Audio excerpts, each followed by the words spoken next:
Every man polished his boots until they shone, brushed his uniform until not a single speck of dust remained. What a glorious sight we were. I was looking forward to my first official leave. We had breakfast in the dormitory. The Laughing Devil popped in to make sure we lived up to the high expectations of the Leibstandarte and, satisfied with our appearance, nodded in approval before retreating down the stairwell. Elated chatter, reminiscent of the sound of a school playground, filled the room as we waited for dismissal. Half an hour later, the Laughing Devil's head appeared round the door. Kompagnieführer Becker wishes to give you a little talk assembly area in 5 minutes. We straightened our caps and uniforms and rushed for the stairs. The Laughing Devil and Kompagnieführer Becker were already waiting for us on the assembly area. Achtung, right dress, eyes front. There was a shuffling of feet as we formed smartly into precise rows under a faultless, shimmering blue sky. Kameraden, said Kompagnieführer Becker solemnly, I have some unwelcome news for you. I regret to inform you that the barrack gates are now closed. Leave is cancelled until further notice. After a long pause, he continued his address. This morning, the Führer made a special radio announcement. I have a transcript of that announcement which I will now read to you. Stern-faced, Becker reached the final sentence. The fate of Europe and the future of the Reich are in your hands, and may God help us in this struggle. We stood in silence, drinking in the enormity of the announcement. We were at war with Russia. Soldiers of the Leibstandarte, said the Laughing Devil, eyes wide and piercing, voice quivering with pride. You know what to do when you return to your dormitories. You must be prepared to be underway at a blink of an eye. Company dismiss. Fueled by the realization that training, marching practice and guard duty were at an end, an excited murmur rose up as we made our way back to our dormitories. Operation Barbarossa, the attack on the Bolsheviks, was underway. Our leaders had anticipated that the Russians, despite their treaty with us, would take the opportunity to attack our rear just as we seemed on the verge of invading England. To ward off this danger, our troops were advancing on a front that stretched from the Baltic to the Black Sea. We packed our rucksacks and waited. The sound of trucks manoeuvring in the assembly area at first drew everyone to the windows, but still there was no call to action. The excited babble faded to resigned silence. Evening mealtime passed without any further news. It grew dark as we lay on our bunks, dressed in full uniform apart from our boots. After morning roll call, we resumed our usual routine. The day passed without further event, and after a spell on sentry duty, I bumped into Max. Did you hear about Becker? I was on guard duty. Haven't spoken to anyone, I replied. He's been shot, carted off to the SS hospital on Unter den Eichen. It was astonishing news. Who did it? A sentry at the Reichskanzlei, that's the rumour, replied Max. No one knew any of the details of the shooting, but some wild rumours were already spinning round the barracks. Later we discovered that Becker had been checking out the guard at the Reichskanzlei by creeping amongst the bushes. Unfortunately, he failed to answer when asked for the password, and the sentry fired a single shot. The bullet entered the front of Becker's right leg near the groin and passed out at the rear. For his outstanding obedience to orders, the guard was immediately promoted to the rank of Oberschützen, rifleman first class. Things could have turned out a lot worse for the guard and for Becker. At the start of August 1941, we received news of our imminent posting to a field unit. Things went wrong for me a short time later. An infection developed in my right index finger after a minor injury, and the tip required lancing to allow the pus to drain. The day before we were due to leave Lichterfelde, I reported to the company doctor. Schütze Bartmann, I see that your finger has not yet completely healed, he said, glancing at the notes on his desk. Obersturmführer, it doesn't stop me using a weapon. Pain is in the brain, I replied with the maxim drilled into every recruit. The doctor made a brief, irritated smile. Nevertheless, I must offer you the chance to remain in Berlin until your injury is completely healed. I would prefer to be with my Kameraden, I answered, with an involuntary hint of pleading in my voice. The doctor nodded as he took a pen from the holder on his desk and added a few lines to the documents on the table. Don't worry, he said. You will be leaving tomorrow on the same train as your Kameraden. After morning roll call, every man received a large salami sausage, a tin of meat and some butter and bread. We stuffed them into our backpacks and lined up to march the short distance to the rail station in Lichterfelde, where the platform was already crowded with civilians and soldiers. A military band played strident march music, reinforcing the illusion of invulnerability in us, its willing victims. Obergruppenführer von Jena gave a speech designed to make us feel like heroes that would slay the red bear of Bolshevism and rescue European culture. When von Jena's pep talk was finished, we crammed enthusiastically into the carriages of the waiting train. Everyone tried to jostle his way to a window, to look out onto the colourful scene on the platform. 16 or 17-year-old girls from the Bund Deutscher Mädeln, League of German Girls, waved little red flags with swastikas, while a company of HJ cheered. A shrill whistle pierced the incongruous holiday-like atmosphere, and the military band played Preußen's Gloria as the locomotive snorted like some black mechanical dragon impatient to be underway. Those inside the carriage jerked back in unison as the train lurched into motion. An athletic-looking girl on the platform, pigtails and breasts swinging, ran alongside blowing kisses to a favoured soldier. Gathered in a loose crowd, mothers dabbed their faces with handkerchiefs. As our train gathered speed, I pushed my way to an open window and waved, catching my mother's eye at the last possible instant. She forced a smile onto her pale face and, raising her limp handkerchief aloft, returned my farewell. Blood red, the sun hovered over the spires of a large city. The train slowed. Life returned to the bored faces of my Kameraden. A sign drifted past the window. Krakow. Even before the train juddered to a halt, the carriage doors crashed open. We poured onto the platform and lined up in our platoons to await further instructions. "There is no transport available. We must march to our destination," explained an officer. The evening air was pleasantly mild, and I looked forward to stretching my legs after the long journey. Singing our soldiers' songs, our hobnailed boots struck the cobbled road in perfect synchrony. 1,000 feet, a single entity, a single will.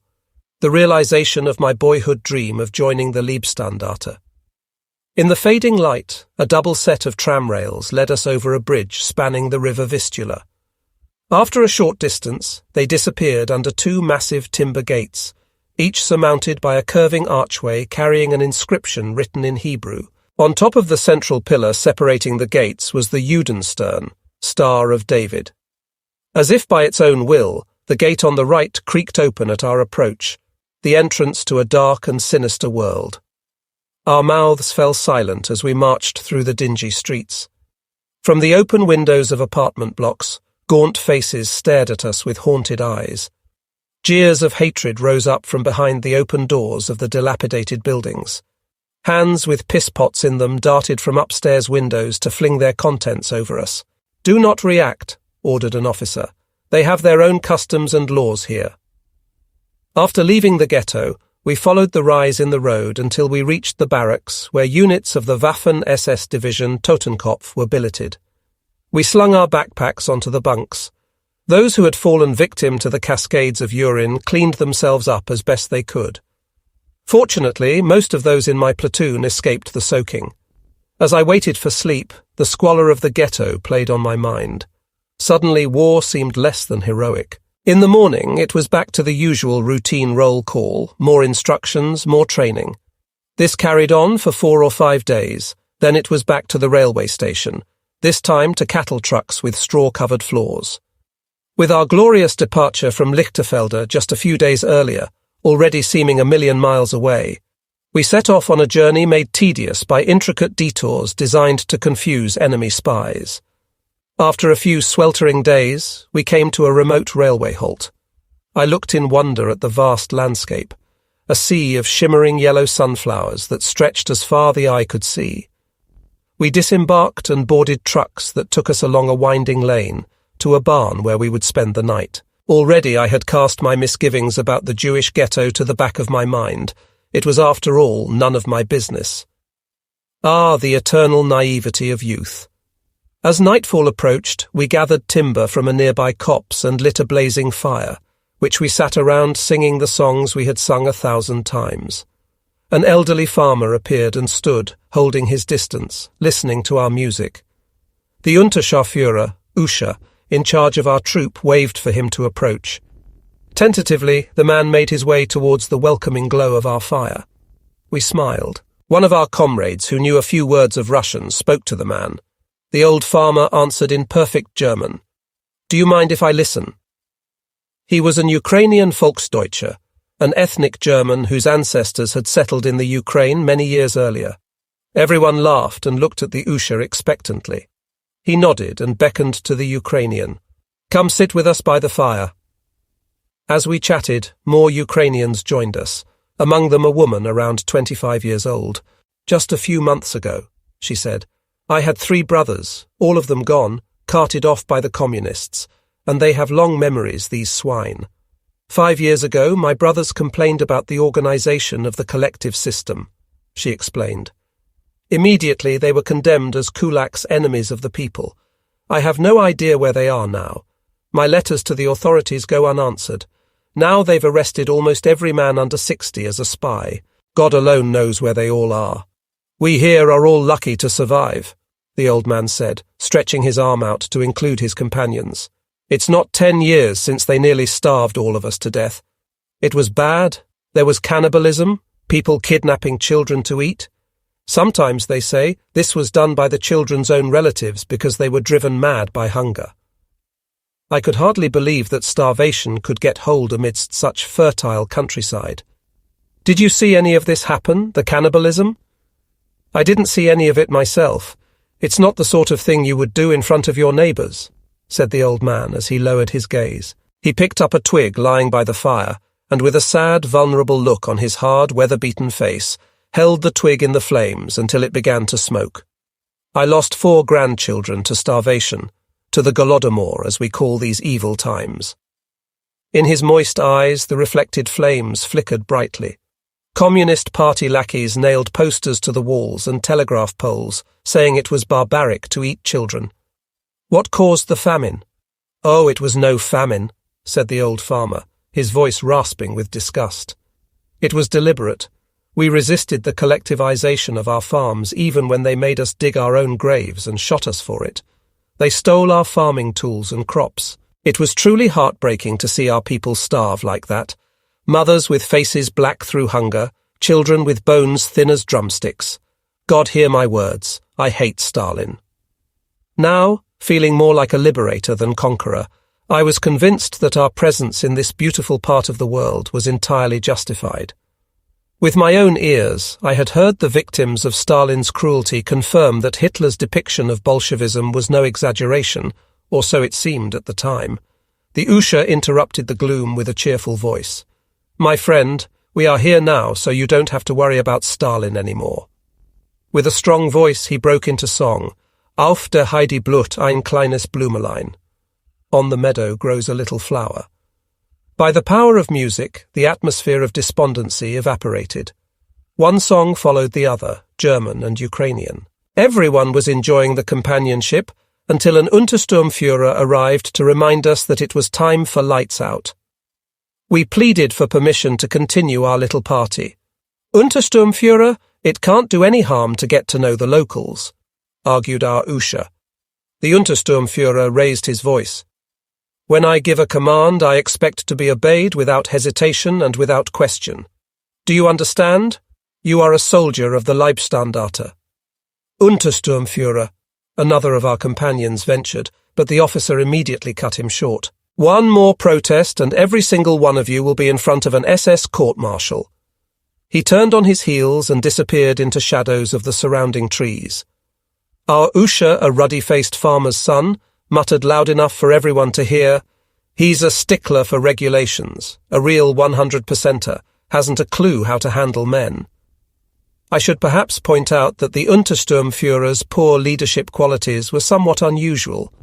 The other leaders we served under were, without exception, fine men. Despite the order to wind up the party from the Untersturmführer, our Usha decided to allow it to continue until well past midnight. Refreshed by a good night's rest, we continued our journey towards the front line, gazing like tourists at the passing landscape, with the sun shining in a sky of perfect azure, high above our heads. In the fields, sunflowers bloomed on stalks higher than a man. "They're beautiful," I said to the Usha. "Beautiful, yes, but a death trap for infantry." A few days later it rained hard. The dirt track roads quickly churned into soft mud under the wheels of our vehicles. Time after time we had to jump from our trucks to push. Once, when it seemed impossible to shift our truck from a sump of mud that filled a dip in the road, a column of prisoners, the first Russian soldiers I had seen, was enlisted to pull on ropes like a tug-of-war team to free our vehicles. The following day the sun returned to harden the mud. As one of 674 replacements for the heavy losses suffered by the Leibstandarte during the recent Battle of Uman and the capture of Kiev, I stood in a field close to the picket fence of a fine country house that served as our regimental HQ. Sepp Dietrich, commander of the Leibstandarte, moved among us, exchanging handshakes and a few friendly words with the recruits, while his officers selected men for their units. Gradually the numbers dwindled until I was one of a dozen newcomers left standing in front of Sepp Dietrich, an Untersturmführer and a Rottenführer. 4 compagnies, a heavy assault group equipped with 12 mortars and 12 heavy machine guns, divided amongst 3 platoons, explained the Untersturmführer. Each machine gun crew has 5 Schützen. Schütze einscarries and fires the weapon. Schütze Weiss in charge of the lafette, a tripod stand used to direct the fire from the machine gun into a defined area. Each of the remaining crew members carries 2 ammunition boxes, 600 rounds in all, and a spare barrel for the machine gun. Counting along our line, he selected 8 of my companions. This group will leave with the Rottenführer, who will escort you to the machine gun platoons. The Untersturmführer resumed his address with Sepp Dietrich looking on. The remaining group will join the company trupp responsible for maintaining communications. This task is vital to our combat success. Your duties will include laying telephone cables and carrying messages. Our machine gun and mortar fire is directed just over the heads of the frontline infantry units, whose task is to winkle the enemy from their defensive positions into killing zones. It is an effective technique often resulting in the total annihilation of our foes, but it depends on communication, precise communication between. With furrowed brows, the Untersturmführer looked to the sky. Instinctively, I turned to see what was happening and gazed like an idiot at a growing dot swooping towards us. A powerful thud sent me tumbling over the picket fence into the shallow ditch on the other side. Sepp Dietrich was lying next to me as bullets kicked up the dust all around. A Russian fighter zoomed low overhead. "Next time you see one, dive for cover," said a smiling Sepp Dietrich. "I won't always be there to look after you." We took Cherson, where an Oberscharführer continued to give orders as a dagger of shrapnel cooled inside his arm. We passed the graves of fallen Soviet soldiers, laughed at our Kameraden of the Gebergs division with their unlikely trains of camels. For a few glorious days we rested in the sunshine, nibbling sunflower seeds as we looked onto the Black Sea, its inky blueness intensified by waves crowned with white foam, before heading northeast to Berislav on the banks of the river Dnieper. At first light on the 10th of September 1941, we reached the edge of a plateau overlooking the Dnieper. Ahead, the silhouettes of the men seemed to sink into the ground as they began their descent into the valley, towards a long pontoon bridge that stretched hundreds of meters into the misty shadows on the opposite bank. Soon it was the turn of 4 company to move. The rustle of clothing, the occasional metallic chink, a nervous laugh in response to an equally nervous witticism. These were the sounds of young men about to risk all in the fight against Bolshevism. A high-pitched whistle attracted my eyes skywards. A scream went up. Volle Deckung. I dived for cover, hugged the ground. Shockwaves jarred every bone in my body. Earth and rocks burst into the air as if ejected by an erupting volcano. From somewhere on the opposite riverbank, a Russian spotter was directing an artillery bombardment onto our lines. My hands and legs trembled. Like the other green recruits around me, I had no idea what to do. A voice came to our rescue. "Follow me." It was Usha Heinz Novotnik. Although only 21, to us recruits, he was an old hare, an experienced soldier who had come unscathed through the Battle of Uman, a man familiar with the art of survival. Throwing our trust in with his experience, we ran forward and flung ourselves to the ground at the lip of the plateau as shells shrieked overhead. "You see," roared Novotnik above the din, "there are hardly any strikes here. The shells land on the slope or flat ground behind." As the bombardment continued, I managed to regain control of my taut nerves, to ignore the screams of the wounded that seemed to rise up on every side. Usha Novotnik rolled onto his back, pointed to the sky. Stukas. In the commotion, I had not heard the aircraft approach. Usha Novotnik's ears, better tuned to the clamour of war than my own, had picked out the note of the Stuka's engines. Cheers rose up from hundreds of grateful men as, wing to wing, the Stukas passed overhead. As specks in the distance, they stooped on their targets with their trumpets of Jericho screaming their terrifying crescendo. Smoke spiralled up from folds in the landscape on the opposite side of the river. The enemy shell fire ceased abruptly. My fear gave way to the first ecstasy of survival. As we reached the banks of the river, we passed a neat rectangular plot slightly raised above the general level of the ground. In it, crosses fashioned from weathered wood looked out onto the river like a host of pale grey ghosts with outstretched arms. "Romanian engineers. They built the bridge," explained Novotnik. Nearby, a half-track with a 2-centimetre flak unit mounted on the rear lurked under the camouflage of foliage cut from riverside bushes, the eyes of the crew impassively scanning the sky. As we skirted the river, a flock of waterfowl rose up suddenly from the reed beds. My eyes followed their low flight across the wild currents that would certainly sweep me, a non-swimmer, to my death if I fell from the unfenced bridge into the murky currents surging towards the Black Sea. Survival on the Ostfront, I had quickly learned, required the protection of a guardian angel, and I did not have long to wait for my next visitation. A Russian unit sheltering in a shallow ravine blocked our advance. The infantry of 2 company took up positions along the far side of a field, about 2 kilometres from our company command post, and in contact with the enemy. I reeled out my telephone cables to them, across the dry, stubble-covered field. There was only the occasional whine of stray bullets as I ran out the final connection. I was making good progress, pleased that I had carried out my duty effectively. 20 metres ahead, a handful of infantry reinforcements were moving in the same direction. When we were halfway across the field, the sudden thud of an explosion sent me diving for cover. I looked up to see a column of fine dust hanging in the air like a transparent spectre. As the dust settled, one of the infantrymen called out for a medical orderly. "Sani, Sani." My blood ran cold. An unlucky soldier had stepped on a mine.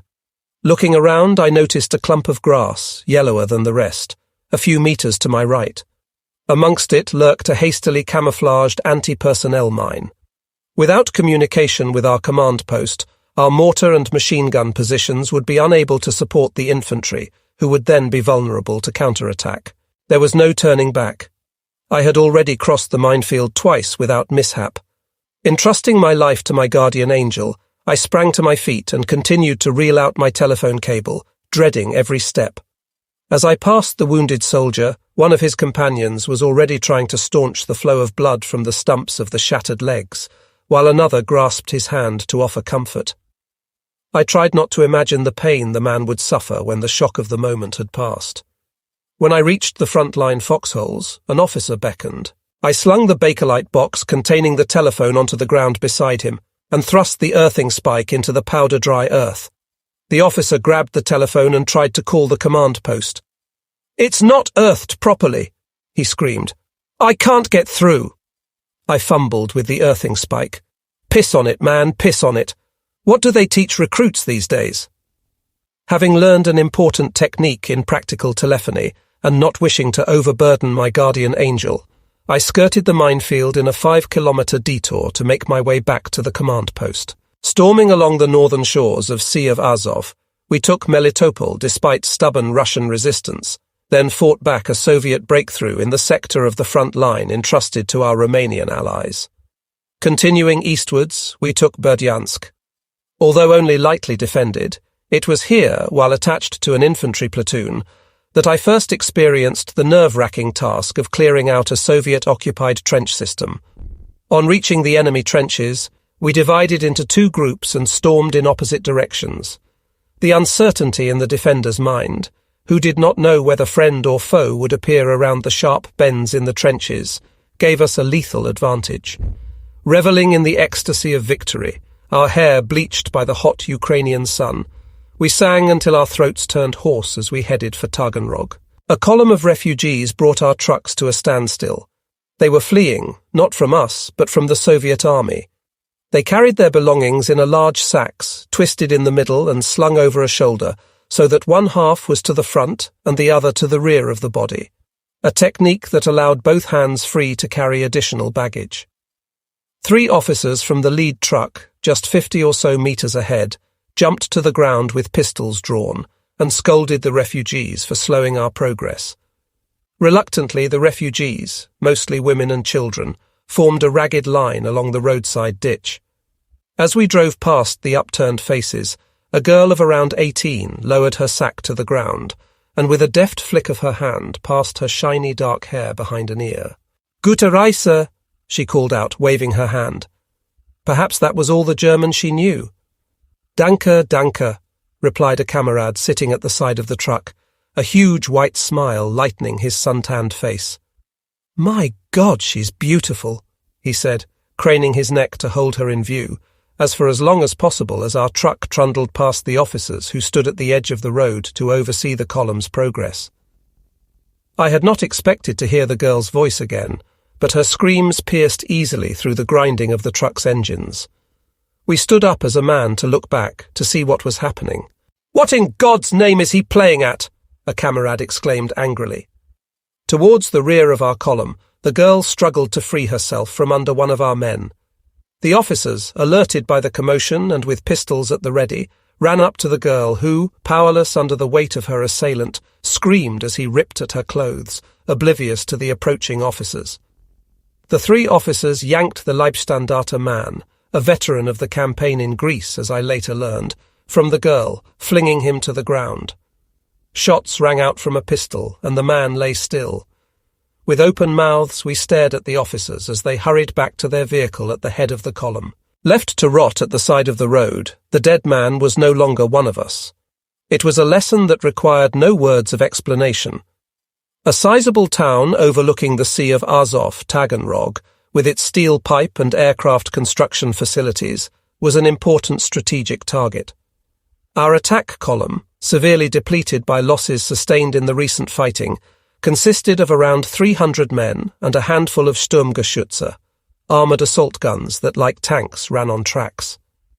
With the river Mias behind us, we followed a road that ran alongside the rail line leading south to Taganrog. Where there were dips in the landscape, earthen embankments carried the track high enough to obscure our view of the opposite side. With no interference from the Russians, it was full speed ahead, our Kompanietrupp travelling in one of the 3 trucks donated to the Leibstandarte by President von Hindenburg in 1932, somewhere near the middle of our column. We came to an abrupt halt. Rising to my feet to get a better view, I saw Hauptsturmführer Krotzer, binoculars in hand, climb to the lip of the railway embankment to our left. After scanning the landscape, he ordered the mortar crews to set up their weapons on the flat ground by the roadside. The machine gun crews took up position at the top of the embankment. Ammunition was distributed. In the distance, a haze of red dust hung above 300 or 400 Russian cavalry and accompanying wagons. In the tone of a man who had come into some great fortune, a machine gunner smiled. "It's a duck shoot if they don't get wind of us." The engines of our vehicles fell silent.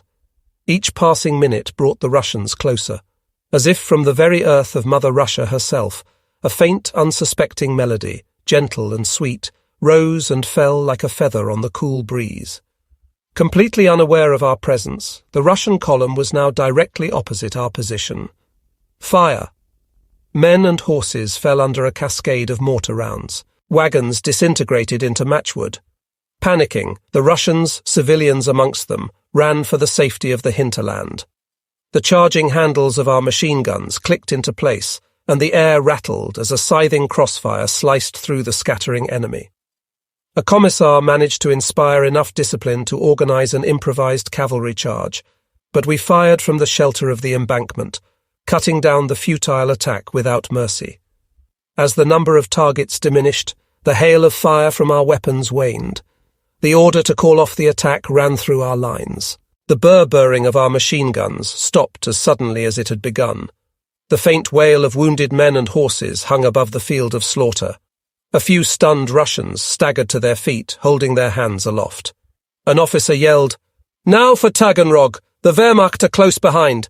We'll leave it to them to deal with the wounded." 2 Russian tanks threatened to stall our progress into Taganrog, but we were in no mood to be delayed. 4 of our machine guns fired on them.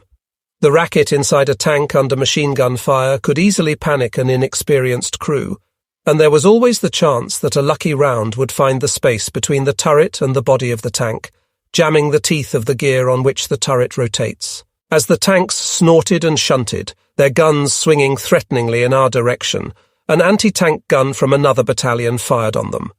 The first tank exploded from within with a hollow booming sound, throwing the turret to the ground where it clattered to a halt after rolling a few turns. Before the commander of the second tank had time to react, the anti-tank gun fired again. The second tank recoiled slightly before coming to a standstill. Smoke billowed from the wounded vehicle.